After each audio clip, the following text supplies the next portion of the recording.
Ready for racing?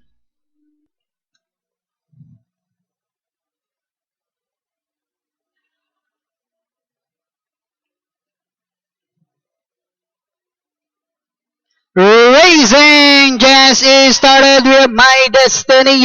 Break quickly to start. One Eye Jane, Top Notch Arizona Yansa. Then next online is Mark Jason Hill, Buena Classic, Avenue Shopper, Balikasag, Miko na nga. Running by the release, Double Rock Casablanca comes next. Then getting the wide strip as they make the first turn is a Hook and Rules. Then down on the inside is Mamang Sorbitero, while Bainbridge is the early trailer by about 14 lengths of the leader, racing down the backstretch. Now we have three runners party out for the lead. Moving upon the outside is Mark Jason Hill.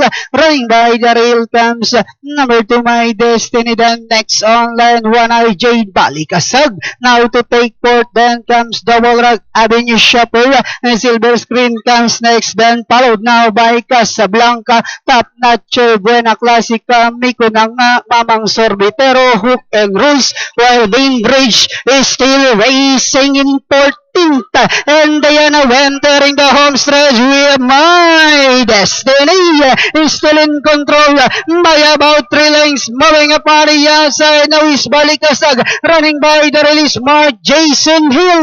Last 100 meters we have My Destiny, followed by Balikasag in second. And finally, the program opener belongs to My Destiny. Balikasag, Mark Jason Hill, then comes Double Red, Top Notch Casablanca.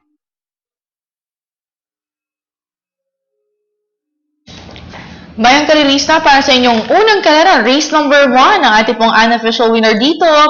Entry number 2, My Destiny, the favorite for this race, kung saan masesegundo naman